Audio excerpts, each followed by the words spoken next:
안녕하세요. 예,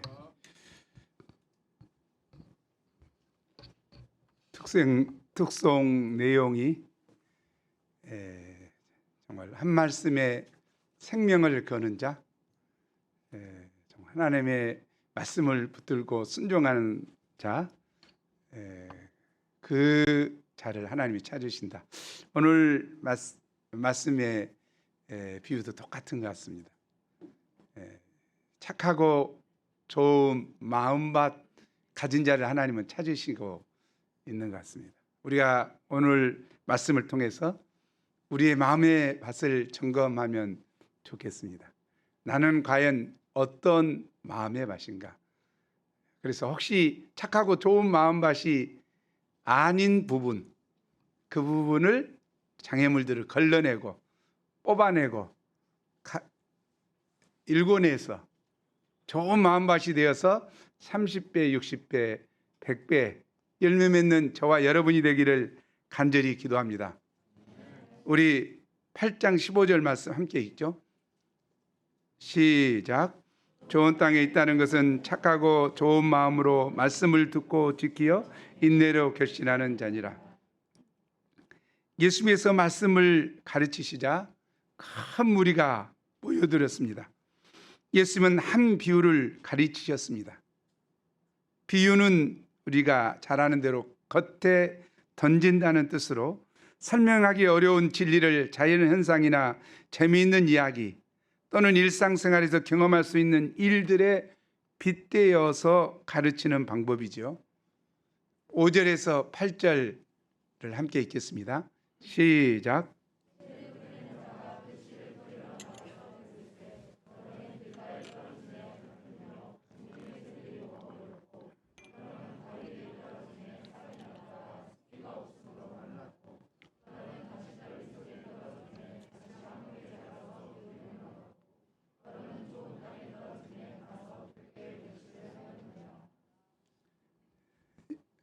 예수님의 비유의 말씀은 당시 사람들에게 아주 평범한 이야기에 불과했습니다.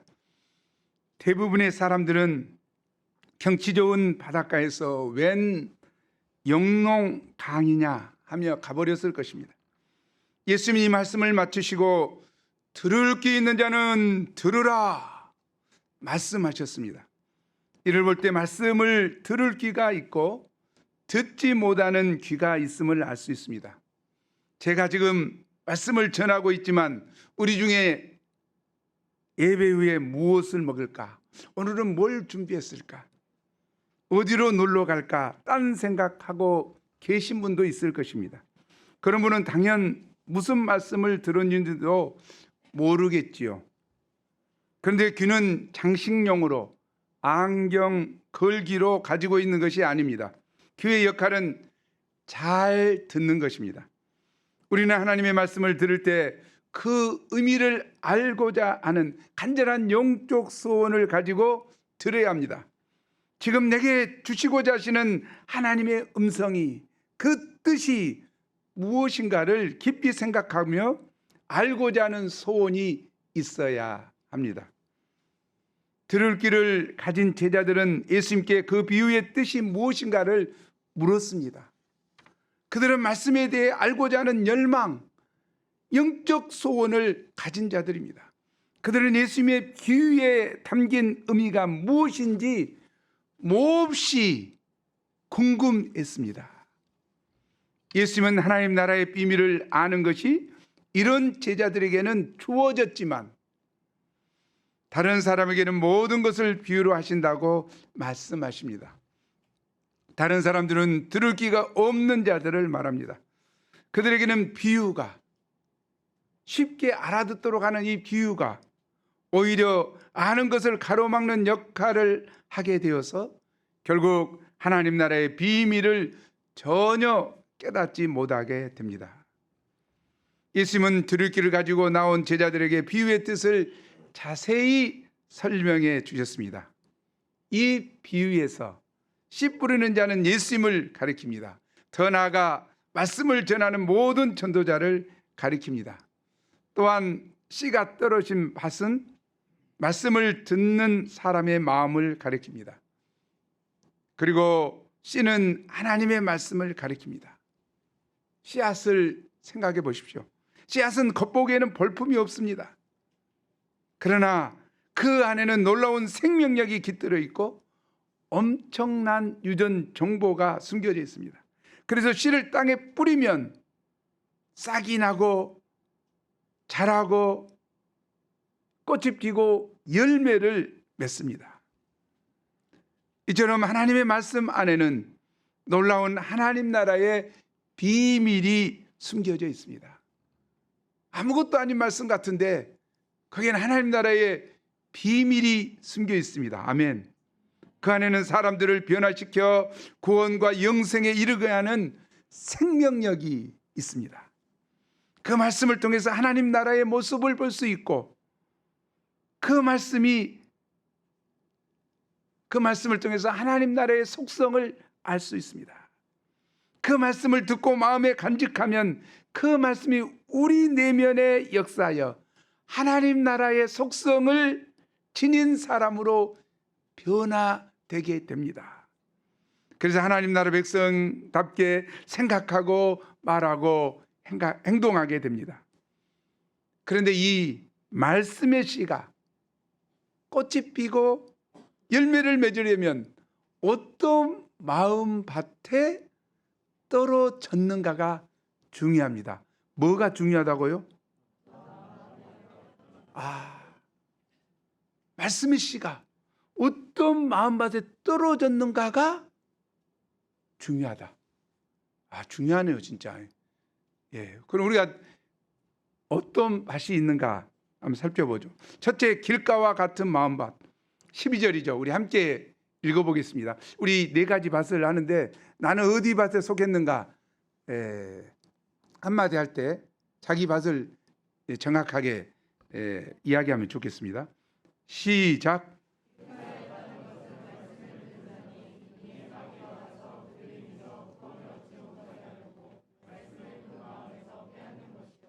여기 길가는 밭과 밭 사이에 난 길을 말합니다. 농부들이나 짐승들, 마차, 때로는 여행객들이 이 길로 다닙니다. 길가의 특징은 사람들이 밟고 다니기 때문에 딱딱하다는 것입니다.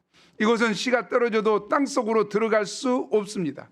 그래서 길가에 뿌려진 씨는 길 위에 나뒹굴다가 결국에는 새에게 먹혀버립니다. 길과 같은 마음밭을 가진 사람도 처음에는 말씀을 듣기는 듣습니다. 그러나 이런 사람은 되게 자기 생각이 강합니다. 편견, 선입견, 다 안다는 교만 때문에 마음의 문을 꽉 닫고 있는 경우입니다. 반발심 때문에 마음이 딱딱하고 완악해지기도 합니다. 또한 말씀에 대한 아무런 기대나 관심이 없습니다. 그래서 말씀이 그 사람 안으로 들어가지 못합니다. 그런데 여기서 주목할 것은 말씀의 씨앗이 뿌려질 때 마귀도 함께 활동한다는 것입니다. 이게 중요한 이야기입니다. 말씀에 관심이 없고 안 받아들이고 그러면 그거 끝나는 게 아니죠. 마귀가 활동을 한다는 거죠. 마귀는 사람이 말씀을 듣고 믿어 구원을 얻지 못하도록 열심히 일합니다. 20세기의 기독교 변증가 C.S. 루이스는 스크루테이프의 편지라는 책을 보면 스크루테이프는 왕초 마귀죠. 이제 막 유혹 사역을 시작한 초보 악마인 웜우드에게 이런 말을 합니다. 저기 적어졌는가요? 한번 우리 함께 읽어보죠. 중요한 이야기예요. 우리가 마귀의 왕초는 아니지만 그래도 좀 깨우치는 의미에서 한번 읽어보겠습니다. 함께 시작.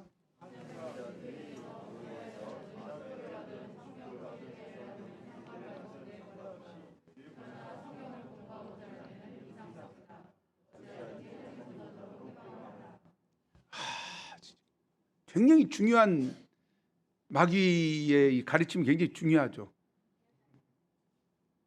마귀는 우리가 메시지를 들을 때, 성경 공부를 할 때, 소감을 쓰고자 할 때 열심히 일합니다. 우리 주위를 빙빙 돌다가 말씀을 튕겨내는 순간 볼빛처럼 달려들어서 빼앗아갑니다. 때문에 우리가 딱딱하고 굳은 마음을 일구지 않으면 마귀에게 말씀도 빼앗기고 영혼도 약탈당하게 됩니다. 마귀는 우는 사자와 같이 삼킬 자를 두루 찾아다니다가 우리가 말씀을 영접하지 않으면 즉시 와서 우리의 마음에서 말씀을 빼앗아 버립니다. 중요합니다. 오늘 중요한 말씀인 것 같아요. 우리는 정말 딱딱한 마음으로 말씀을 듣고자 앉아있을 때가 있습니다. 다 아는 말씀이라며 귀를 기울여 듣고자 하지 않습니다. 또 어떤 사람은 바쁘다는 핑계로 영적인 생활을 거의 하지 않습니다. 그러면 마음이 딱딱해집니다.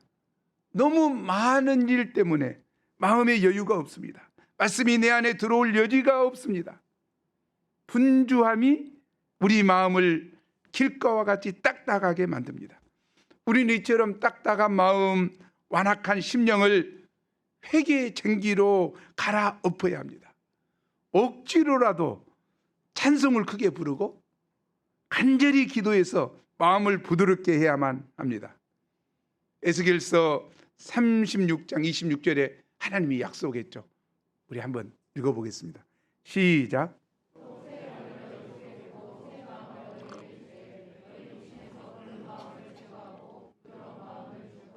예, 하나님이 약속하셨습니다. 성령을 보내주시겠다고 약속하셨습니다. 우리가 적극적으로 나와서 은혜 받고자 찬송을 하고 부르짖어 기도하면 성령께서 딱딱한 마음을 갈아엎으십니다. 우리가 비대면 모임에 너무 익숙해지면서 마음이 점점 딱딱해집니다. 이제 적극적으로 현장에 와서 찬송도 함께 힘차게 부르고 기도도 부르짖어 해야 됩니다. 그럴 때 성령께서 우리 마음을 일구고 부드럽게 하실 것입니다. 우리는 소중한 하나님의 말씀을 마귀에게 빼앗겨서는 절대 안 됩니다. 필사적으로 심령을 부드럽게 해서 어찌든지 말씀을 받아들이고자 해야 됩니다. 아멘. 둘째, 바위와 같은 마음밭. 길가와 같은 마음밭이라는 사람 손 들어보세요.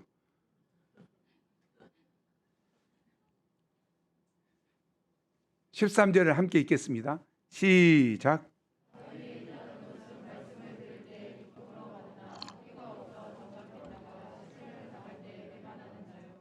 여기 바위는 흙이 얕은 돌밭을 말합니다.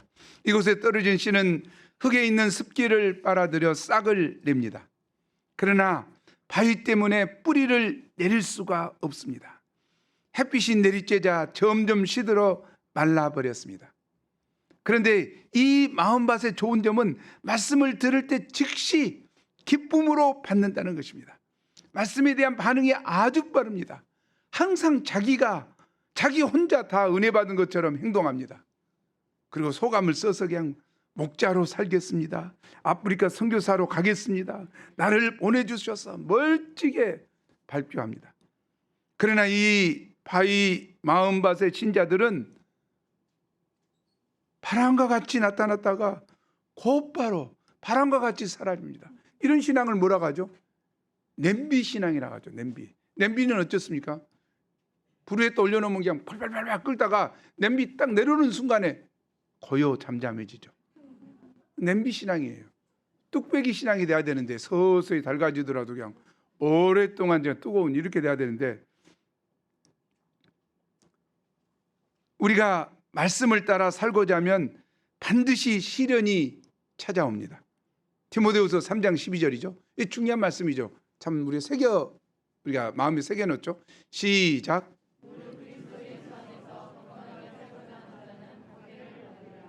예, 그리스도 예수 안에서 경건하게 살고자 하면 박해를 받으리라. 아니 경건하게 살고자 하는데 웬 박해? 사람들이 싫어합니다. 경건한 것을. 자기하고 똑같이 되기를 원해. 그래서 핍박하죠. 식물은 햇빛을 통해 광합성 작용을 하고 성장하게 됩니다. 우리 잘 알죠? 한여름의 뜨거운 태양빛 아래서 식물은 여물어가고 탐스러운 열매를 맺습니다.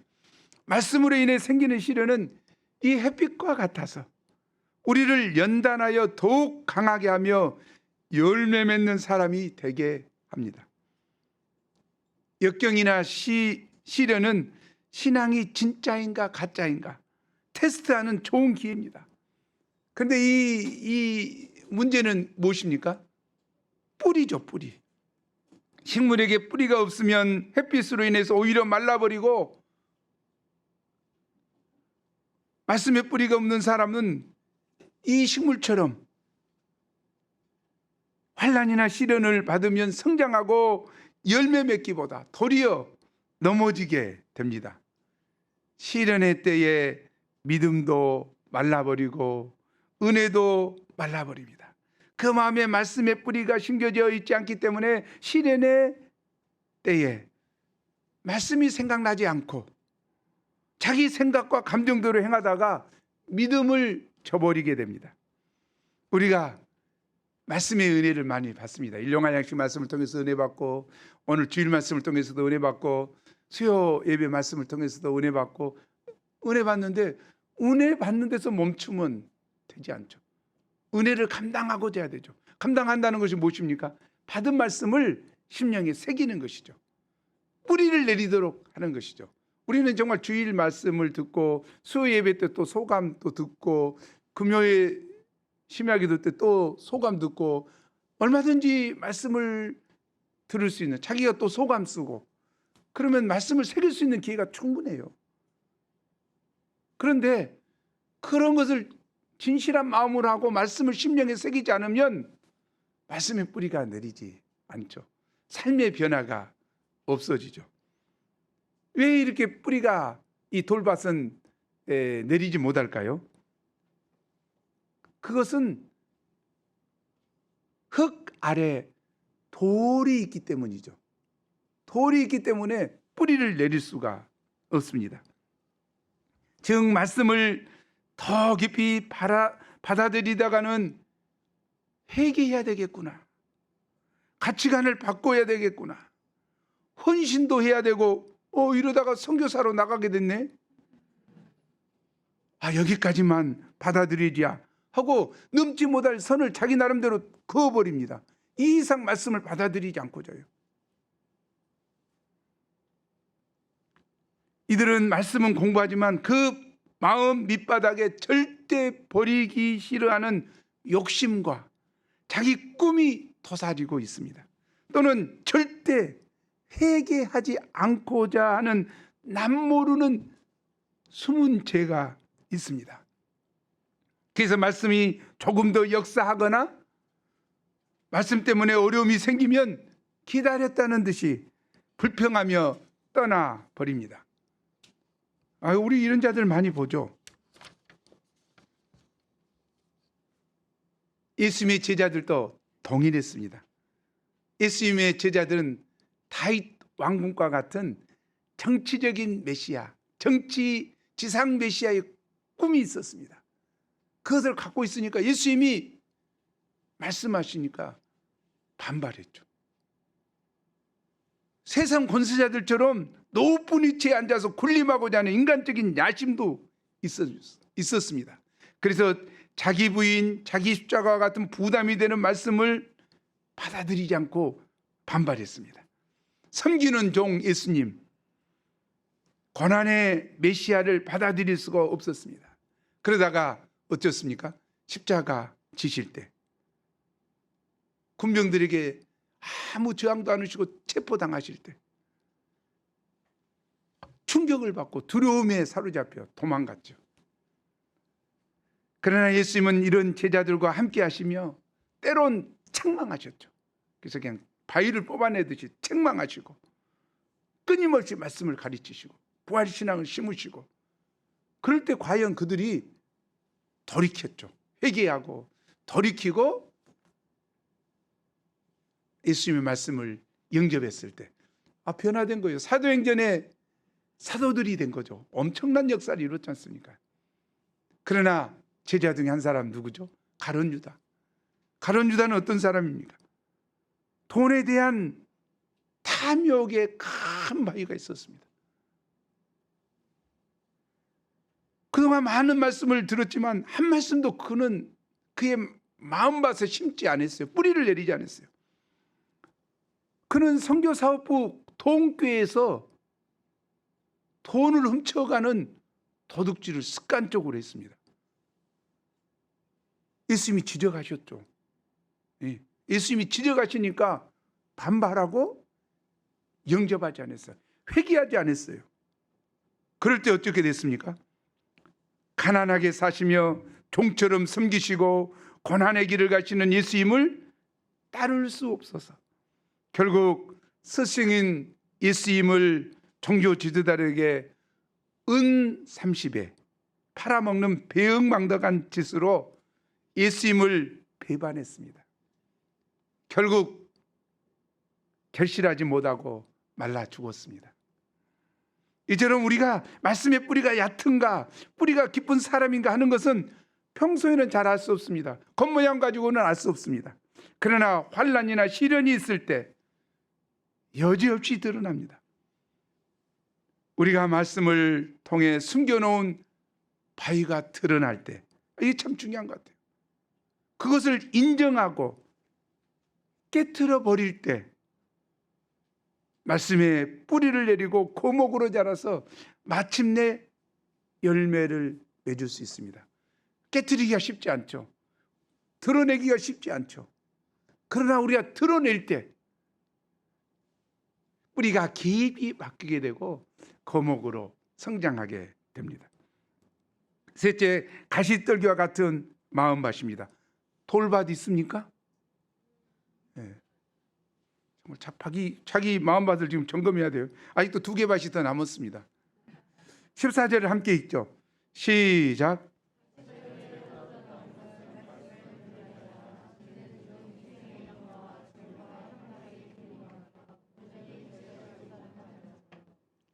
참 보면 너무너무 아름다운 말씀이에요. 어떻게 이게 흔히 있는 일을 가지고 예수님은 이렇게 비유를 말씀하시는데 이렇게 깊이 있게 말씀하시는가, 참 놀라운 것 같아요. 우리도 정말 이게 깊이 좀 생각하고 이 비유를 영접해야 하면 좋겠어요. 이 밭은, 가시떨기 밭은 원래 씨가 잘 자랄 수 있는 밭입니다. 그런데 문제는 그 밭에 가시떨기도 함께 자란다는 것입니다. 가시떨기 같은 잡초는 우리가 잘 아는 대로 더 억세기 때문에 말씀의 씨가 그 기운에 맡겨서 잘 자랄 수 없습니다. 말씀의 씨가 온전히 자라지 못하면 신자는 신자로 돼 유선적이고 세속적인 신자가 됩니다. 기쁨과 생명력이 없고 신앙생활을 하면서도 세상의 모든 짐을 진 사람처럼 인상을 쓰며 힘들어 합니다. 신앙생활이 그런 거 아닌데, 이같이 말씀의 씨가 온전히 자라지 못하도록 기운을 막는 가시떨기를 예수님은 이생의 염려와 재물과 향락이라고 말씀하셨습니다. 이생의 염려, life worries, 인생의 걱정들, 세상을 살아가면서 생기는 여러 가지 근심과 걱정을 말합니다. 학생들은 주와 복음 역사를 위해 헌신하는 것은 좋은데 나의 장래는, 취직은 하며 염려합니다. 싱글 학사들은 언제 누구와 결혼할 것인가 근심합니다. 학사들은 언제 돈을 모아 집을 살 수 있을까? 자녀들의 교육은, 건강은, 노후는 하며 염려합니다. 이런 염려의 가시에 찔리게 되면 손해의식, 피해의식에 사로잡혀 더 이상 복음 역사에 동참할 의욕이 생기지 않습니다. 말씀과 기도는 뒷전이고 생각과 관심은 온통 현실 문제 해결에 급급하여 생활인으로 전락합니다. 우리가 이런 세상의 염려를 어떻게 극복할 수 있습니까? 예수님은 먹고 사는 현실 문제로 염려하는 제자들에게 믿음이 작은 자들아 하고 책망하셨습니다. 그리고 들의 백합화와 공중에 나는 새를 보라. 새도 입히시고, 새를 입혀? 새를 먹이시고 백합화를 입히시는 하나님을 신뢰하라고 하십니다. 그리고 먼저 그의 나라와 의를 구하라. 그러면 이 모든 것을 다 하시겠다고 약속하십니다. 빌립보서 4장 6절은 말합니다. 아무것도 염려하지 말고 다만 모든 일에 기도와 간구로 너희 구할 것을 감사함으로 아뢰라. 아멘. 우리가 독생자도 아끼지 아니하시고 우리에게 내어주신 하나님 아버지께서 우리에게 필요한 모든 것을 넘치게 공급해 주실 것을 확신해야겠습니다. 아멘. 두 번째는 더 많이 갖고자 하는 재물의 유혹이 가시가 되어집니다. 재물은 많이 있을수록 우리에게 더 많은 행복과 기쁨을 줄 것처럼 유혹합니다. 명품 옷을 입고 고급 외제차를 몰고 큰 집에 사는 사람들과 친구들의 이야기를 들으면 힘이 쭉 빠지죠.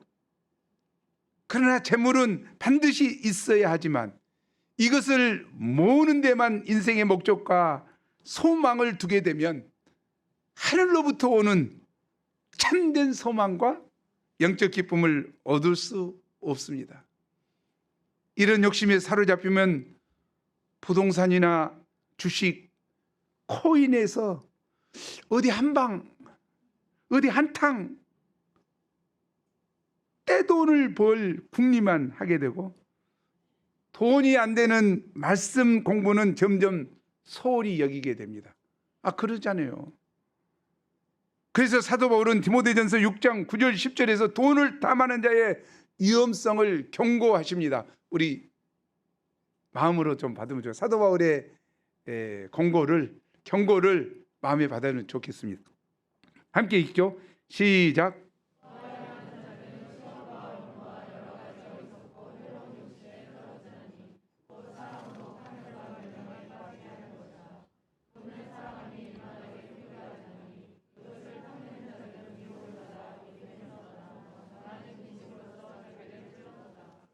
예, 정말 이 경고가 유익한 경고죠. 예, 부하라고 하는 자, 또 돈을 사랑함이, 돈은 뭐 돈이 나쁜 건 아니죠. 그러나 돈을 사랑함이 일만하게 뿌리가 되는 거죠. 돈에만 칵 매이는 거. 우리는 하나님께서 내게 주신 분량 안에서 자족할 줄도 아는 마음을 가져야 합니다. 그리고 내게 있는 물질을 선하고 가치 있게 사용하는 물질관을 가질 때 재물의 유혹에서 벗어날 수 있습니다. 아멘. 아멘 안 하는 것 보니까 아직도 부하고자 하는 마음이 있는 모양이죠. 돈을 사랑하는 마음이 아직 있는 모양이죠. 미혹을 받아 믿음에서 떠나 많은 근심으로 자기를 찌릅니다. 오히려 자살하고 오히려 힘들어하고 괴로워하는 자들 많죠. 우리가 이 유혹을 벗어날 수 있기를 기도합니다. 세 번째는 향락의 가시가 있습니다. 이는 명예욕, 정욕, 권력욕, 세상 잔재미 같은 모든 죄의 갈망, 세속적인 쾌락입니다. 특히 청년의 때 정욕의 가시에 찔리면 비전을 상실하고 무기력하게 살아갑니다. 먹거리, 볼거리, 놀거리, 즐길거리가 얼마나 많은지요. 이 시대에 세상의 쾌락이, 잔재미가 말씀을 막아 우리의 영적 영양분을 다 빨아 먹어버립니다. 온갖 재미와 쾌락에 빠지면 빠질수록 말씀에 대한 소원은 바닥을 향해 내려가게 마련합니다. 우리가 육신을 입고 있기 때문에 또 끊임없는 이런 가시들이 마음에 솟아나기 때문에 우리가 더 이상 다시 뽑는 것도 한두 번이지 이게 뭐야 지금. 자꾸 포기하기 쉬워요. 그대로 방치하기 쉬워요. 아이고 지겹다. 어제도 뽑았는데 오늘 또 뽑아. 그러면 어땠습니까? 결국 기운이 막혀 멸망하게 되죠. 우리는 지긋지긋해도 가시를 뽑아야 됩니다. 언제? 한 번만 또 뽑고 또 뽑고 또 뽑을 때 하나님은 긍휼력이시고 가시를 없는 옥토로 만들어 주실 것입니다. 중요한 것 같아요. 가시는 뽑아야 돼요. 자꾸. 지겹더라도.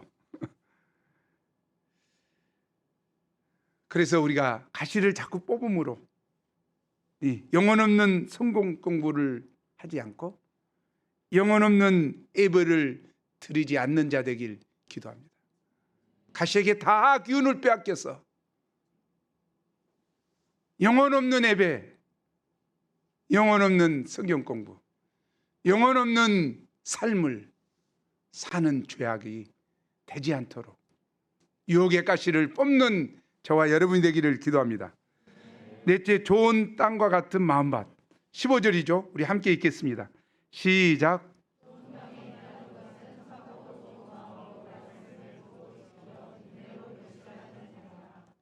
착하고 좋은 마음을 가진 자는 하나님의 말씀에 대한 대에 열린 마음을 가지고 말씀을 듣고 받아서 말씀에 절대적으로 순종하는 마음을 가진 자입니다. 여기 말씀을 듣는다는 말 다음에 중요한 단어가 있습니다. 그것은 지키어 라는 말입니다. retain. 말씀을 들은 것은 네 종류 밭이 다 똑같습니다. 그러나 지키어라는 말은 여기밖에 나오지 않습니다. 이 말은 굳게 붙잡는다. retain, 간직한다. 굳게 간직한다는 뜻으로 말씀을 지키고 순종한다는 것입니다. 우리가 왜 하나님의 말씀을 듣는 것입니까? 그 말씀을 삶 가운데서 지키고 순종하고자 듣는 것이 아닙니까? 그런데 대부분의 사람들은 말씀을 듣는 것으로 끝내버립니다. 말씀을 듣는 것을 단순히 영적 유의로 여깁니다. 은혜로운 말씀을 듣기 위해 이곳저곳을 찾아다니지만 정작 들은 말씀을 한 말씀도 간직하여 삶 속에 순종하지 않습니다. 이런 사람은 말씀에 대한 지식이 많아지지만 그 삶은 여전히 변하지 않습니다. 참으로 우리는 말씀을 듣는 것에 그치지 말고 그 말씀을 굳게 붙들어 삶에 적용함으로 삶의 변화를 이루어내야 합니다. 무엇보다 열매를 맺고자 할 때 말씀에 순종하는 것 못지않게 중요한 것이 인내입니다. 왜 그렇습니까? 말씀을 지키고자 할 때 결과가 빨리 나타나지 않기 때문입니다. 그래서 조급하고 포기하기 쉽습니다. 이 시대는 스피드 시대입니다. 인터넷, 스마트폰, 자동차 등 모두 스피드가 생명이고 경쟁력입니다. 한국인의 나쁜 습관인 빨리빨리, 이것이 오늘날 어떻게 됐습니까? 경쟁력의 무기가 됐습니다. 얼마나 한국 사람 빠른지요. 모든 게 빠르죠. 이런 시대 분위기는 우리로 하여금 말씀대로 사는 데에서도 스피디한 결과를 요구합니다. 그런데 우리가 말씀의 열매를 맺으려면 반드시 일정한 기간이 필요합니다. 봄, 여름, 가을, 계절의 변화가 필요합니다. 우리는 하루 이틀만 반짝 순종하는 것이 아니라 1년, 2년 인내로 말씀을 지키는 삶을 살아가야 합니다. 그럴 때 하나님은 때가 되면 우리로 하여금 100배의 풍성한 열매를 맺게 합니다. 성경의 위대한 종들이 다 그랬죠. 믿음의 조상 아브라함은 약속의 말씀을 받고 몇 년간? 25년 후에 아들 이삭을 받았습니다. 노아는 약속의 말씀을 받고 120년 후에 홍수 심판이 있을 것을 말씀하셨죠. 120년 동안 방주를 지었습니다. 어디에? 산 위에. 어차피 홍수로 다 멸망하니까 산 위에다 짓지 바닷가에다 짓지 않았어요. 산 위에다 지을 때 어쩌겠습니까? 미친놈 뭐 별소리를 다 들었겠죠. 그러나 노아는 꿋꿋이 묵묵히 하나님의 말씀을 하나님을 경외함으로 순종하여 홍수 심판의 때에 자기 가족들과 함께 구원함을 받았습니다. 참 인내는 중요한 것 같아요. 인내는 쉽지 않습니다. 그러나 열매 맺기까지 인내하는 것은 너무 아름답습니다. 우리가 인내함으로 말씀을 통해서 열매를 얻는 우리가 되면 좋겠습니다. 우리가 잘 아는 유배부 설립자 고 이삼일 승사님은 에베소서 2장 10절 말씀을 인생 요절로 삼고 살았습니다. 한번 읽어보죠. 시작.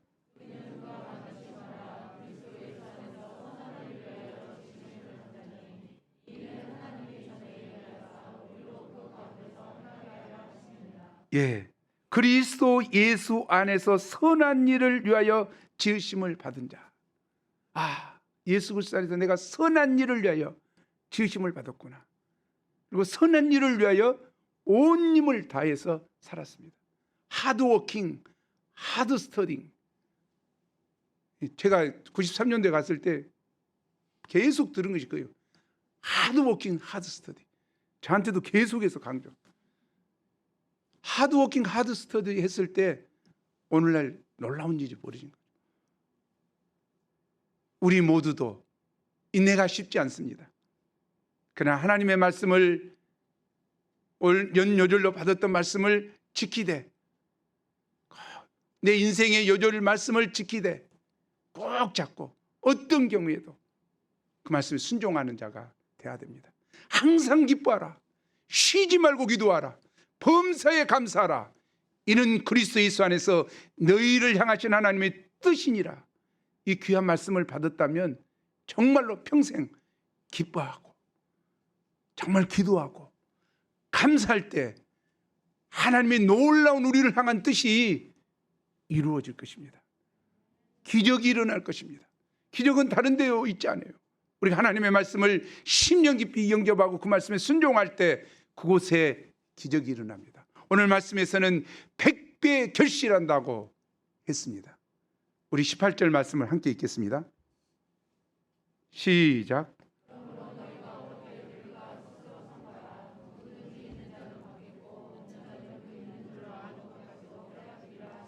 여기 너희가 어떻게 들을까 스스로 삼가라. Consider carefully. 아주 좀 주의 깊게 생각해 봐라. How you listen. 네가 어떻게 듣고 있는지, 어떻게 듣고 있는지, 말씀을 듣고 있는 마음의 밭이 어떤지, 들을 기가 있는지 없는지 좀 consider carefully. 좀 깊이 생각해 봐라. 내 자신을 생각해 봐라. 내 밭이 어떤지. 그런 자세가 있는 자. 그래서 길가와 같은 자는 회개하고 돌을 드러내고 가시기를 뽑아내는 그 좋은 마음밭을 갖는 자는, 그런 자세가 있는 자는 영적인 축복이 임한다는 거죠.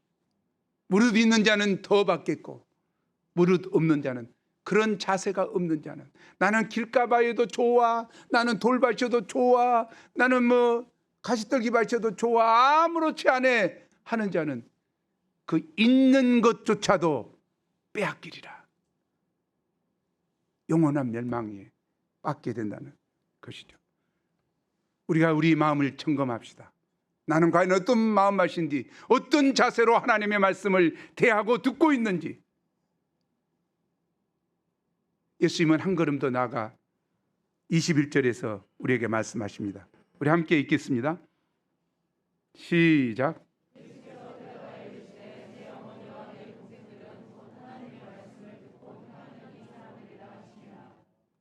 말씀에 듣는 자세에서 한 걸음 더 나아가 정말 들을 기가 있는 자, 좋은 마음밭으로 듣고 행하는 자, 하나님의 말씀에 순종하는 자는 내 가족이다. 나의 어머니요, 내 형제 자매다. 엄청난 이야기를 하십니다. 우리가 하나님의 말씀을 가볍게 여기지 않고 듣고 순종함으로 예수님의 가족이 되고 예수님의 영원한 천성까지 이어지는 가족이 될 수 있기를 간절히 기도합니다. 우리 함께 15절 말씀 읽고 마치죠. 15절 시작. 좋은 땅에 있다는 것은 착하고 좋은 마음으로 말씀을 듣고 지키어 인내로 결실하는 자니라. 잠깐 기도하겠습니다. 하나님 아버지, 귀한 말씀을 주셔서 감사합니다. 18절 말씀처럼 어떤 마음의 자세로 말씀을 듣고 받고 있는가 보게 하여 주시고, 제가 마음을 점검하고 하나님의 말씀을, 생명의 말씀을 심령에 깊이 영접하고 새겨서 이 말씀으로 결실하는 자 되게 도와주십시오. 하나님 나라의 비밀을 깨닫는 자 되게 도와주시고, 하나님의 나라의 속성이, 하나님의 나라의 기쁨과 행복이 저희 심령에, 저희 인생 가운데 차고 넘치는 삶 되게 도와주십시오. 무엇보다 100배 결실하는 축복된 삶 살게 도와주옵소서. 귀한 말씀 주셔서 감사합니다. 예수 이름으로 기도합니다.